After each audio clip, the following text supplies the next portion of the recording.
মুখ্যমন্ত্রীর একটা ভূমিকা সেখানে খুব অ্যাসার্টিভলি নেওয়া উচিত ছিল। কারণ মুখ্যমন্ত্রী তো এই সবার নেতা, শাসক বিরোধী দল সব মিলিয়ে তিনি হচ্ছেন লিডার অব দি হাউস। কাজে যখন দেখা যাচ্ছে ঘটনাটা নিয়ন্ত্রণের বাইরে চলে যাচ্ছে, মুখ্যমন্ত্রী সেখানে দাঁড়িয়ে যদি উভয় পক্ষকে বলতেন আপনারা বসুন, এগুলো আমরা নিজেরা বসে ঠিকঠাক করে নেব, আমাদের প্রসিডিউরটা চলতে দিন, আলোচনাটা চলুক, এরকম যদি মুখ্যমন্ত্রী দাঁড়িয়ে খুব অ্যাসার্টিভলি বলেন, তাহলে তাকে কেউ অস্বীকার করতো কিনা আমি জানি না। এমন কোনো ইস্যু নেই যে ইস্যুগুলোতে আমরা অ্যাড্রেস করিনি, যে কারণে বিরোধীদের কাছে আর কোনো ইস্যু নেই। এখন ওনারা চলে যান, বেরিয়ে যান, ওদের কাছে কোনো ইস্যু নেই। সামান্য একটা কথা শব্দটাকে টুইস্ট করে তার উপর ভিত্তি করে বেরিয়ে গেছেন, কারণ জানে ওনাদের স্টক শেষ, কি বলবে। আর কংগ্রেসের তো কথা বলে লাভই নেই, লম্ফ জম্ফ নানা রকম এমন সব অ্যাক্টিভিটি করে বলে কি বলবো আর ওদের।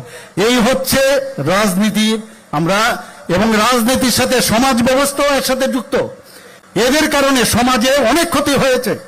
এর জন্য নানা রকম অঙ্গভঙ্গি ইত্যাদি করে কিছু কিছু লোকের মাধ্যমে নানাভাবে প্রচেষ্টা করে, কিন্তু এতে কোনো কাজের কাজ কিচ্ছু হবে না, কারণ result Sage what is there position. আমরা দেখেছি প্রতি জায়গার মধ্যে মানুষের সমর্থন হারাচ্ছে, 100 ক্রস করে না, আরেকজনের তো মোটার সাথে ওরা কম্পিটিশন করছে।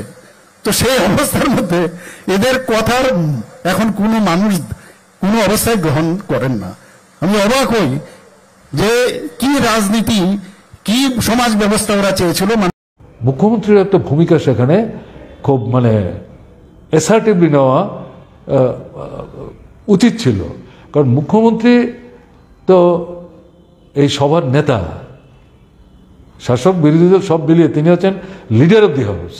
কাজে যখন দেখা যাচ্ছে ঘটনাটা নিয়ন্ত্রণের বাইরে চলে যাচ্ছে, মুখ্যমন্ত্রী সেখানে দাঁড়িয়ে যদি উভয় পক্ষকে বলতেন আপনারা বসুন, এগুলো আমরা নিজেরা বসে ঠিকঠাক করে নেব, আমাদের প্রসিডিউরটা চলতে দিন, আলোচনাটা চলুক, এরকম যদি মুখ্যমন্ত্রী দাঁড়িয়ে খুব অ্যাসার্টিভলি বলেন, তাহলে তাকে কেউ অস্বীকার করতো কিনা আমি জানি না। এখন বিধানসভা তো বিতর্কেরই জায়গা। শাসক দল তাদের বক্তব্য, অবস্থান তাদের মতো করে তারা উপস্থিত করবেন, বিরোধী দল শাসক দলের বক্তব্য এবং অবস্থানকে তারা তাদের দৃষ্টিতে ব্যাখ্যা করবেন, বিশ্লেষণ করবেন, উপস্থিত করবেন। তাদের যদি বিকল্প কোনো বক্তব্য থাকে সেটা তারা উপস্থিত করবেন। এটাই তো বিধানসভার দস্তুর, সংসদীয় যে ব্যবস্থা, এটাই তো আমরা দেখতে অভ্যস্ত।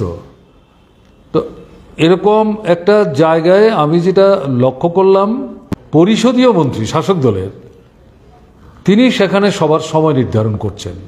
স্যার শুনুন, ওনাকে সময় দিতে বলছি, পুরো সময় দিয়েছে ব্যক্তিগত আক্রমণ করার জন্য। আমি সেটাই বলছিলাম, এটা ওনার জাতের পরিচয় দিয়েছে, এটা জাতের পরিচয় দিয়েছে, এটা জাতের পরিচয়, এটা জাতের পরিচয় দিয়েছে। আসলে স্টক নেই, ফ্রুট ফ্রুট থাকবে না। আমি জানি কোন জায়গায় রয়েছে।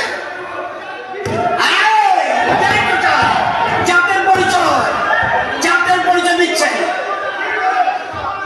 জাতের পরিচয় দিচ্ছে। আচ্ছা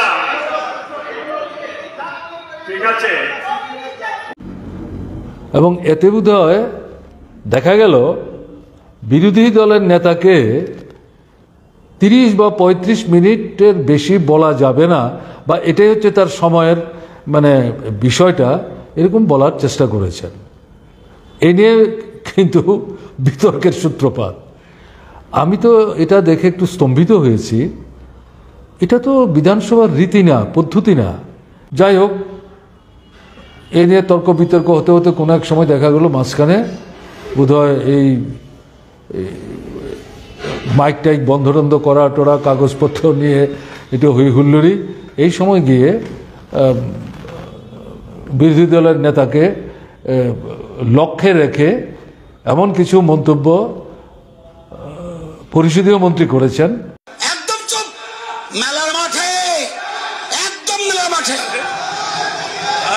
মেলার মাঠে, একদম মেলার মাঠে ঢুকিয়ে রাখবো, মেলার মাঠে ঢুকিয়ে রাখবো। কি করে বলতে হবে না, যেটা স্বাভাবিক কারণে বিস্ময়ের সৃষ্টি করে, অভাবনীয় ঘটনা, এবং এরকমটা বিধানসভায় করা যায় এটা বিশ্বাসের বাইরে। এ নিয়েই মানে আমি দেখলাম উত্তেজনাটা একটা অন্য পর্যায়ে চলে গেল। এটা ওনার জাতের পরিচয় দিয়েছে, ওটা জাতের পরিচয় দিয়েছে, এটা জাতের পরিচয়, এটা জাতের পরিচয় দিয়েছে। আসলে স্টক নেই, ফুরুত ফুরুত থাকবে না। আমি জানি কোন জায়গায় রয়েছে, এটাই তো চাই, জাতের পরিচয়, জাতের পরিচয় দিচ্ছেন, জাতের পরিচয় দিচ্ছেন। বিরোধী দলের নেতা সম্পর্কে এটা বিরূপ মন্তব্য করেছে, যেটা হওয়া উচিত না। যদিও পরবর্তী সময়ে যার বিরুদ্ধে অভিযোগ তিনি বলবার চেষ্টা করেছেন যে আমার যে শব্দটা আমি ব্যবহার করেছি এটা অন্য অর্থে।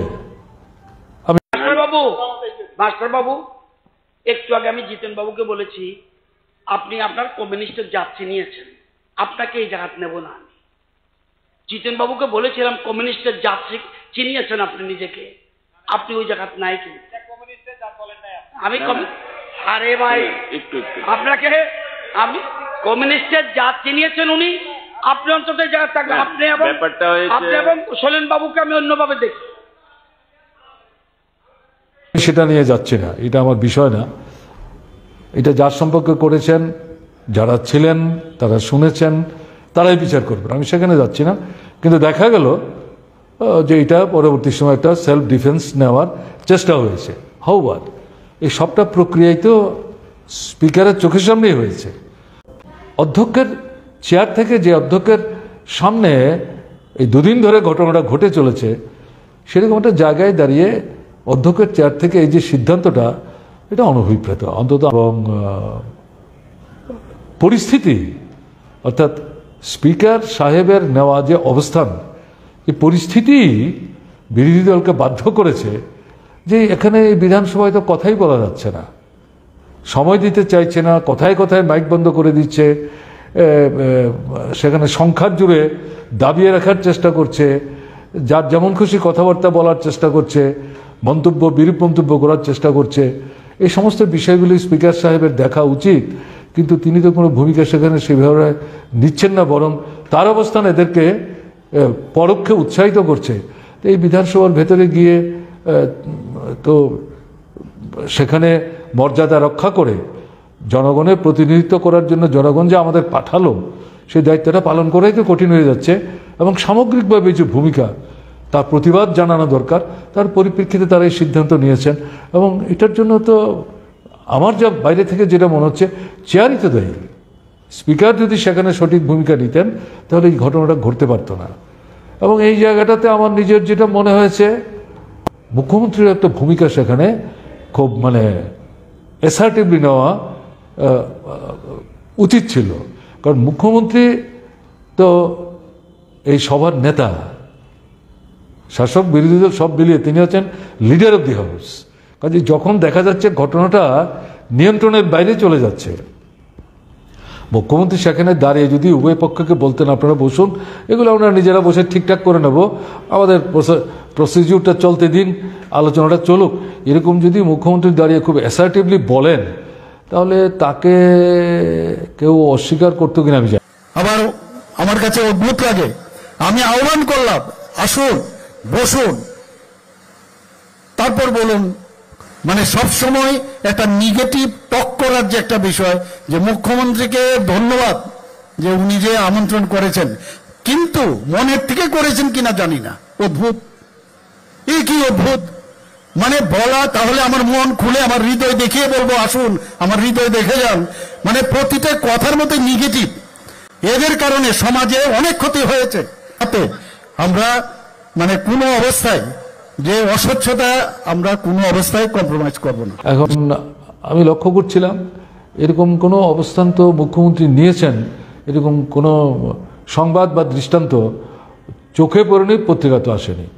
সবটা মিলিয়ে আমার নিজের যেটা মনে হয়েছে, এটা হওয়া বাঞ্ছনীয় ছিল না। এই ঘটনাটাকে এরকম জায়গায় ঠেলে দেওয়া এটা ঠিক হয়নি। এটা সংসদীয় গণতান্ত্রিক ব্যবস্থার পক্ষে অস্বাস্থ্যকর।